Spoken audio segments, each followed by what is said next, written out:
नमस्कार मंडळी. मी कालच एक व्हिडिओ केला होता की गोपीचंद पडळकर यांना अडकवण्याचा कट रचण्यात येतोय का.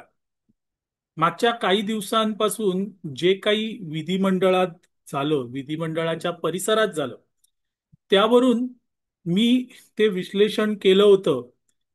हा व्हिडिओ अनेकांना आवडला, पण त्याही पेक्षा अनेकांना तो आवडला नाही आणि त्यामुळे त्यांनी नेहमीप्रमाणे मला शिव्या घातल्या. खरं म्हणजे जे सुसंगत होतं ते मी मांडलं आणि त्यातून कुठेतरी मला हे दाखवून द्यायचं होतं की गोपीचंद पडळकर यांना ट्रॅप करण्याचा प्रयत्न होतोय. काल जे झालं म्हणजे जी विधिमंडळामध्ये जी हाणामारी झाली, त्याची लगेच गोपीचंद पडळकर यांनी माफी मागितली. पण ज्यांनी उचकावलं त्या जितेंद्र आव्हाड यांनी माफी मागितली नाही.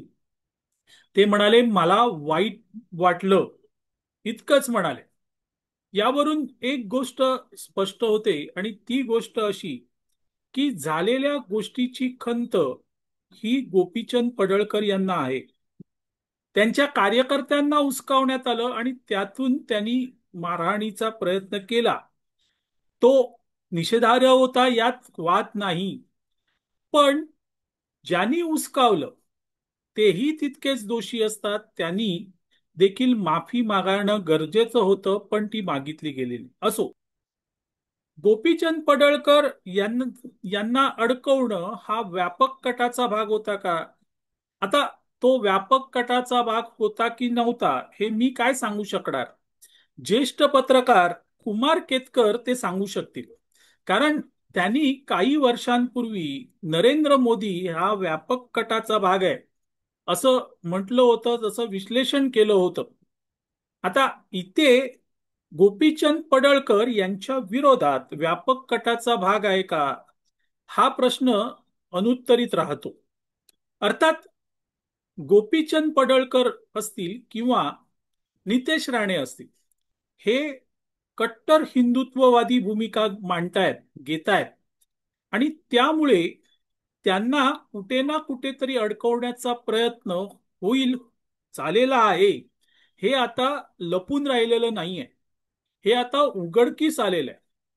आणि ज्या वेळेस महाराष्ट्रातले तथाकथित पुरोगामी पत्रकार या दोन नेत्यांच्या विरोधात बोलतात, त्यावेळेस हे ठाम असतं की हे नेते ज्यांच्या विरोधात हे पत्रकार बोलतायत ते राईट ट्रॅकवर आहेत, ते योग्य मुद्द्या मार्गावर आहेत असं म्हणणं भाग पडतं. कारण या तथाकथित पुरोगामी पत्रकारांचा इतिहास असाच आहे की यांनी ज्यांच्या ज्यांच्यावर टीका केली, ज्यांच्या ज्यांच्यावर सडकून टीका केली, ती मंडळी महाराष्ट्राच्या राजकारणात खूप पुढे गेली, खूप पुढे गेली. आणि त्या अर्थाने जर गोपीचंद पडळकर यांच्याबद्दल बोलायचं झालं तर मी एवढंच म्हणेन, लगे रहो पडळकर भाई. कारण आता या सगळ्यांवर म्हणजे गोपीचंद पडळकर असतील, नितेश राणे असतील, यांच्यावर आता हे पुरोगामी पत्रकार दात ओठ खाऊन बोलू लागलेले आहेत, सडकून टीका करू लागलेले आहेत. असेच एक ज्येष्ठ पत्रकार आहेत जे आता काहीसे अडगळीत पडलेले आहेत. त्यांनी एक काय म्हणतो आपण, त्यांचं एक कोट किंवा ट्विट आलेलं आहे. या सगळ्या प्रकरणाबद्दल जितेंद्र आव्हाड यांना त्यांनी अभ्यासू आमदार किंवा अभ्यासू व्यक्ती असं म्हटलेलं आहे. आता ठीक आहे, हे वागळेंचं स्वतःचं मत आहे की जितेंद्र आव्हाड हे अभ्यासू आहेत.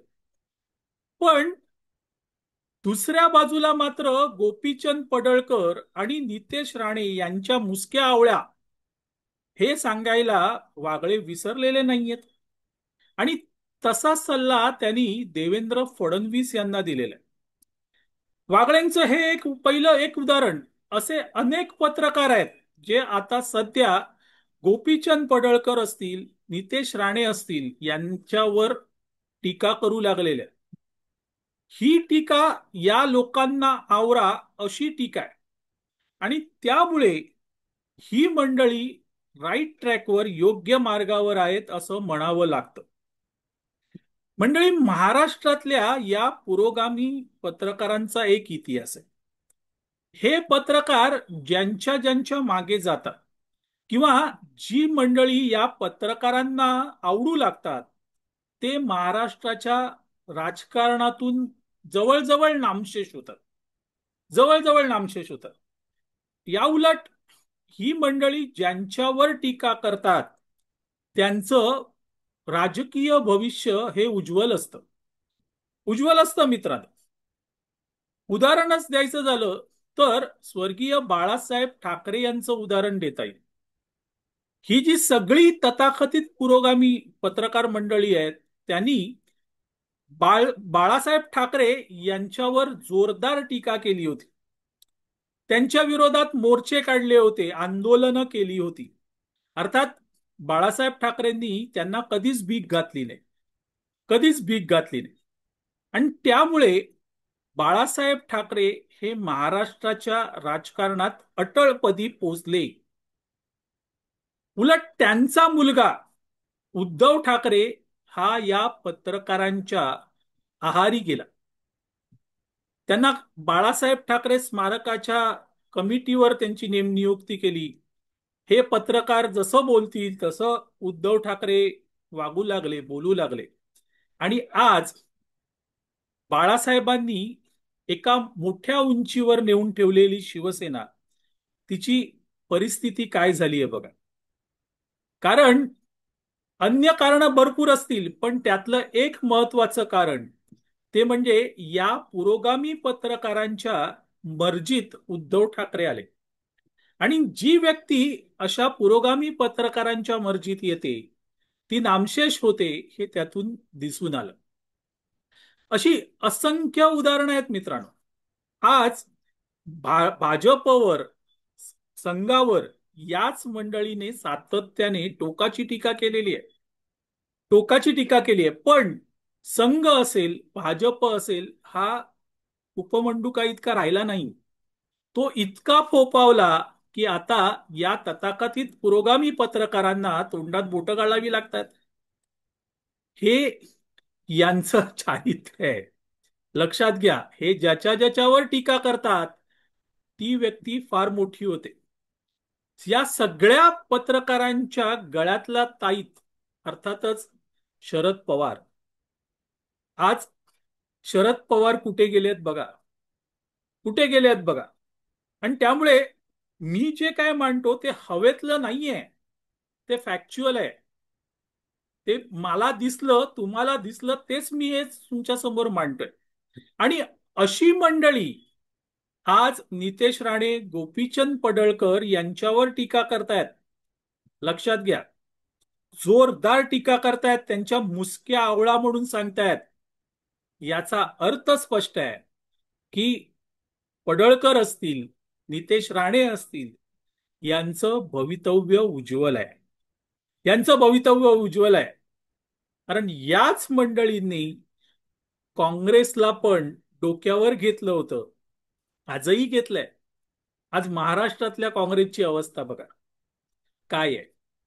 आणि त्यामुळे महायुतीतल्या सगळ्या पक्षांनी निश्चिंत राहावं. भाजप तर निश्चिंत आहेच, शिंदे यांच्या शिवसेनेही निश्चित राहावं आणि अजितदादांनीही निश्चित राहावं की ही मंडळी आपल्यावर टीका करतायत. याचा अर्थ स्पष्ट आहे की आपण राईट ट्रॅकवर.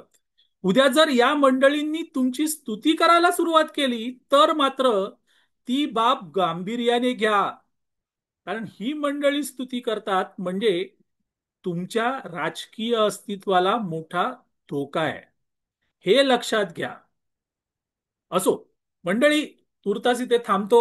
मी आबा माळकर आपली रजा घेतो. माझ्या या चॅनलला जास्तीत जास्त लाईक करा, शेअर करा, सबस्क्राईब करा.